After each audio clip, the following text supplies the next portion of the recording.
If you've lived in your home for 15, 20, or even 30 years, the thought of downsizing can feel overwhelming. Most people aren't just sorting through stuff, they're sorting through memories. Today I'm going to walk you through where to start when it comes to downsizing in a way that feels manageable, less stressful, and much more organized. And make sure to stay until the end because I'll share the biggest downsizing mistake that I see Tucson homeowners make. I'm Angie Kuzma with the Stratton Real Estate Group. We've helped over 3,000 families buy and sell homes and relocate to Tucson.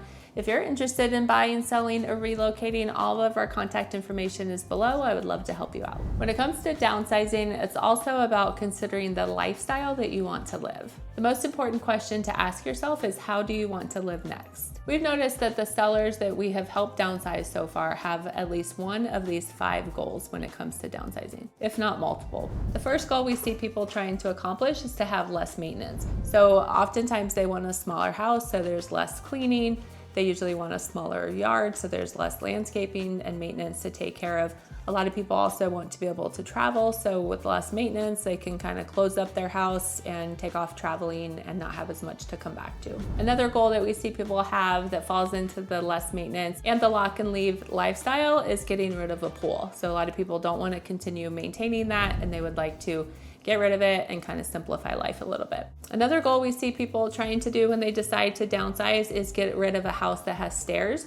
So they just try to simplify life a little bit, get rid of having to go up and down the stairs all the time, make it easier to clean. And as we get old, none of us want to deal with stairs. Single-story homes definitely make it easier to navigate and move around the house. Another goal we see people trying to accomplish when they're downsizing is moving closer to family. I actually have a client that's doing that right now. We're packing up their house here in Tucson.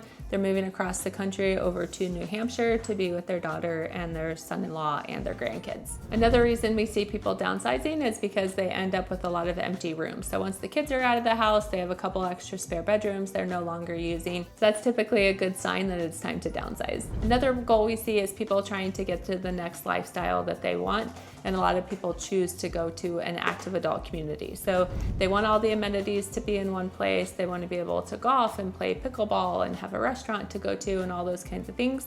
So it's definitely a popular time for people to downsize and kind of transition into what they want their next stage of life to look like. Some people do have a hard time when it comes to downsizing because they really get attached to the house and the memories. But if you think about it, downsizing is actually about gaining freedom, not about losing space. Tucson does have a great amount of active adult communities if that is the lifestyle that you're choosing and kind of your next phase of life. So Webb is one of the 55 and older communities that we see a lot of people choosing because they want that active adult lifestyle when it comes to golf and all the amenities. We also have Saddlebrook, so that's another really popular one way up on the north side of town. Green Valley is another popular area. That's the south side of Tucson, and that entire community is really focused on the retirement community. Next up, let's talk about the actual steps when it comes to downsizing from the home that you've lived in for so long. First, you want to make sure that you have a plan before you sell your home. One of the biggest mistakes that we see some sellers make is selling their home without an actual transition plan. So 3 questions to ask yourself are, where will you go? What is your budget? And what's the lifestyle that you want for your next chapter? Having a solid plan will reduce your anxiety tremendously. When it comes to the 55 plus communities here in the Tucson area, there's definitely not a shortage of homes to choose from. Here in Tucson, we have 252 homes currently for sale that are 55 plus. And if you look in Saddlebrook, there are 23 homes to choose from in Saddlebrook. If we go down south to Green Valley, there are 390 houses to choose from right now that are active adult. And in Marana, that kind of covers the Dove Mountain area typically. That's about 66 houses that are for sale. So you can see when it comes to real estate in the Tucson area, it's definitely popular for 55 and older buyers. If you're looking to relocate to Tucson for one of these types of communities, or if you're already in Tucson and just looking to downsize and moving into a 55 and older community, I would love to help you out. Again, all my contact information is in the description below. If you're enjoying this video so far, please be sure and hit the like and subscribe button so you don't miss our future videos. Now I'm gonna give you some practical tips when it comes to packing and preparing your home to sell if you do decide to downsize from the home you've lived in for so long. The first tip is that downsizing always takes longer emotionally than you expect. Waiting until the last minute creates stress and rushed decisions. So you're going to want to start small. You're gonna start with one drawer, one closet, and one room at a time. One thing that helps a lot of people is time blocking.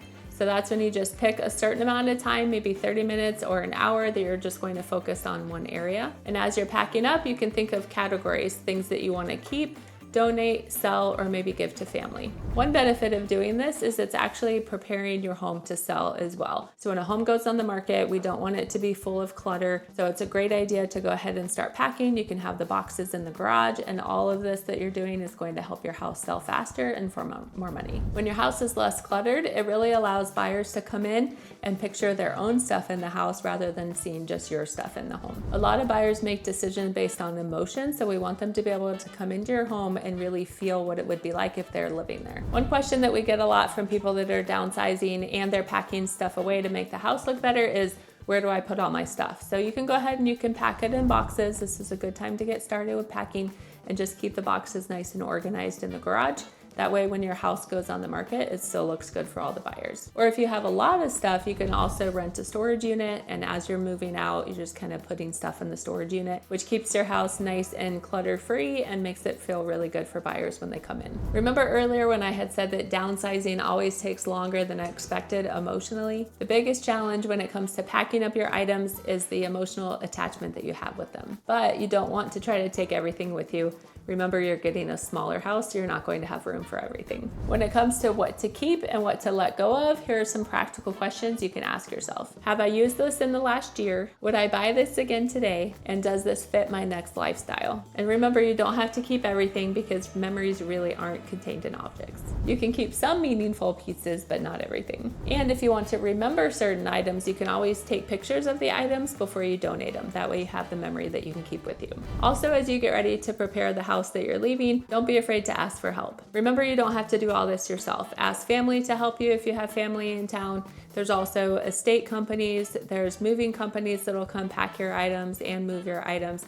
And if you need any resources at all, you can certainly reach out to us and we'll help you connect to many different businesses in the community that are at your resource. This can be a heavy emotional process. Just remember, you don't have to do it alone. And now the biggest mistake that we see Tucson homeowners who are downsizing make. Health or life events can force rushed decisions, and you don't want to be put in that type of overwhelming situation. It's always best to plan ahead of time for these types of things. The earlier you begin planning, the more control and peace of mind that you'll have, especially if you know that you're going to want to downsize in the future. So if you're thinking about downsizing here in Tucson, I'd love to help you create a game plan that works for your timeline and your lifestyle. Whether you're ready now or just starting to think about it, I'm happy to be your resource. And if you found this video helpful, subscribe for more Tucson real estate insights, downsizing and retirement lifestyle videos. All of our contact information is in the description below. Feel free to reach out anytime.